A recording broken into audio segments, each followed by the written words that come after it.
It's been a year of high-profile anti-capitalist struggle across the Western world, with sit-ins, occupations, strikes and demonstrations grabbing the headlines. And to commemorate Labour Day, around 2,000 people marched through central London in solidarity with workers across the world. This year's Labour Day commemorations come at a very relevant time when the government is enacting harsh austerity measures which many say are adversely affecting ordinary workers and poorer people. So the message from activists today is no to the austerity measures and no to the Conservative Liberal Democrat coalition government. At a rally in Trafalgar Square, union leaders told the crowd that the government is ruling on behalf of rich elites at the expense of the poor. Welfare reform is about robbing those with the least in the most brutal way. And we should stand with the unemployed, the disabled, the sick and the pensioners to say we want a welfare state to be proud of, and we will not sit back when millionaires get tax cuts and those who are the poorest suffer and in some cases are forced out of their houses. The alternative is to invest in our communities, not to destroy them.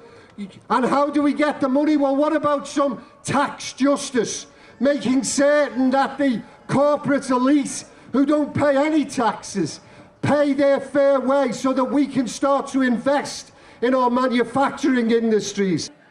Just last week, it was confirmed that Britain had slipped into a double-dip recession. The government says spending cuts are necessary to address the huge budget deficit and national debt.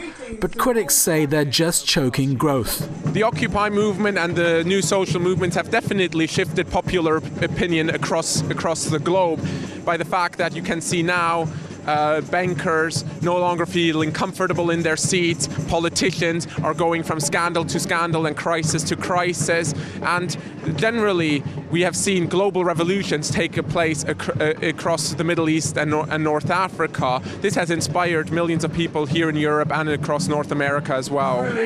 Next week, tens of thousands of civil servants, lecturers, health workers and other employees will take industrial action over the government's controversial public sector reforms.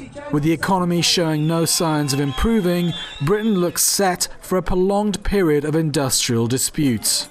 Roshan Mohammed Salih, Press TV, London.